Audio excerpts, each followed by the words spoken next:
নমস্কার বন্ধুরা, আজকে নিয়ে আসলাম একটা নতুন ধরনের আলুর রেসিপি, মানে আলুর তরকারির রেসিপি।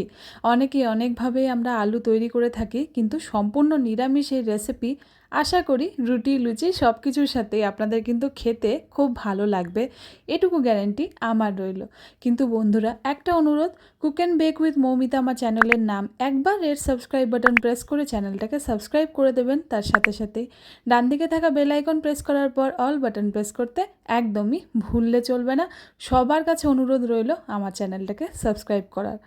এখানে আমি আলু নিয়েছি, মোটামুটি চৌকো করে কেটে নিয়েছি 3টে মতন আলু নিয়েছি, ধনেপাতা কুচি, আর এখানে আমি মটর ডাল ভিজিয়ে রেখেছিলাম আগের দিন রাত্রিবেলায়, তো সেটাও নিয়েছি। মটর ডাল আগের দিন রাত্রে ভিজিয়ে রাখলে বেশ নরম হয়ে যায়। আর এখানে নিয়েছি 2টো মতন কাঁচা লঙ্কা আর একটা বড় সাইজের টমেটো বাটা। কড়াইতে দিয়ে দিয়েছি তেল। সম্পূর্ণ রান্নাটা কিন্তু আমি সরষের তেলেই করব। তো সরষের তেল গরম হতে খুব ভালো মতন এখানে দিয়ে দিলাম শাহি জিরা ফোড়ন হিসেবে বা সাজিরা। সাজিরাটাই এই রান্নায় ফোড়ন হিসেবে কাজ করে। আর দিয়ে দিচ্ছি এখানে একটা মতন শুকনো লঙ্কা। এবার শুকনো লঙ্কা সাজিরাটা ফোড়ন হিসেবে দিয়ে আমি এখানে ডালটা দিয়ে দিলাম। ডালটা সবার প্রথমে আমরা একটু ভেজে নেব। সামান্য একটু নুন দিয়ে দিলাম আর অল্প একটু হলুদ, খুবই সামান্য একটু হলুদ আর খুবই সামান্য একটু নুন দিয়ে ডালটাকে আগে একটু ভেজে নিচ্ছি। মটর ডাল যখনই রান্নায় আমরা এভাবে ব্যবহার করি তখন কিন্তু ডালগুলোকে একটু ভেজে নিলে পরে ডাল খুব সহজেই নরম হয়ে যায়। এটা কিন্তু আগের দিন রাত্রে অবশ্যই ভিজিয়ে রাখবেন, ব্যাস এইটুকুই। এবার আমি কেটে রাখা আলুগুলোকেও এর মধ্যে দিয়ে দিলাম। আলুগুলোকে ডালের সাথে এবার একটু হালকা আঁচে ভেজে নিতে হবে। এই সময় গ্যাসের আঁচটাকে একটু মিডিয়ামে রাখবেন। আলু কিন্তু সেদ্ধ হতে সামান্য একটু সময় লাগে, তাই মিডিয়াম আঁচে নাড়াচাড়া করাটাই ভালো।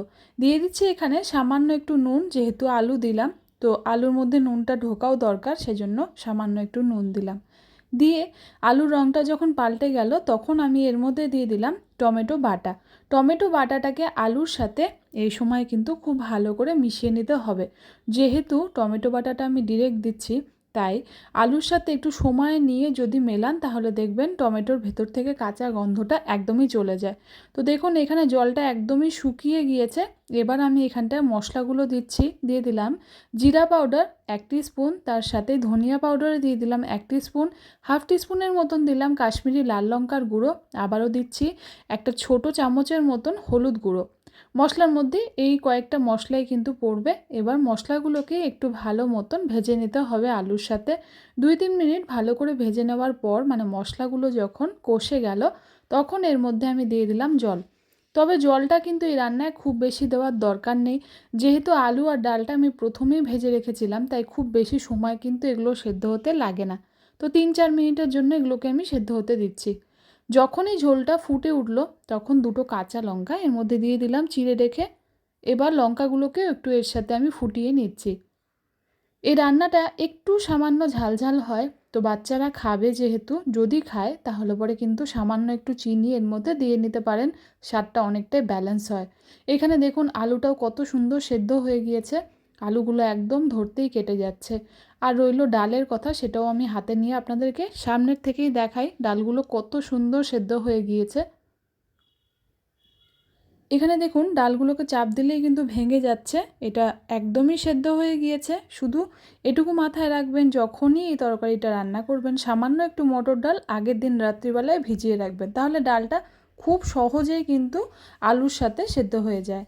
এখানে মোটামুটি আমার তৈরি হয়ে গিয়েছে এই তরকারিটা। এবার যেটা করব, সামান্য একটু ধনেপাতা কুচি আমি এর মধ্যে ছড়িয়ে দিয়েছি। খুবই অল্প পরিমাণে দিলেও হবে, যেহেতু এটা একটা নিরামিষ রান্না, তাই ধনেপাতা কুচিটা দেওয়ার চেষ্টা করবেন। এখন তো ধনেপাতা পাওয়াই যায়, একটু দিলে পরে এই রান্নাটা খেতে কিন্তু খুব ভালো লাগে। এবার যেটা দেব সেটা হচ্ছে সামান্য পরিমাণে চিলি ফ্লেক্স। চিলি ফ্লেক্সটা যেহেতু এখানে আমি টমেটো বাটা দিয়েছি তাই একটা টক টক ভাব আছে, তো শেষের দিকে চিলি ফ্লেক্সটা ছড়িয়ে দিলে পরে কিন্তু রান্নাটা খেতে খুব সুন্দর লাগে এই তরকারিটা। আর যেটা বললাম, যদি বাচ্চারা খায় তবে কিন্তু শেষের দিকে সামান্য একটু চিনি ছড়িয়ে দিতে পারেন, এটা সেইভাবেও খেতে কিন্তু খুব ভালো লাগে। একদম কাছের থেকে দেখাচ্ছি যে কত সুন্দর হয়েছে দেখতে, আর খেতেও কিন্তু দুর্দান্ত হয়। বিভিন্ন রকমের আলুর রেসিপি তো বাড়িতে আমরা ট্রাই করেই থাকি বা বানিয়েই থাকি।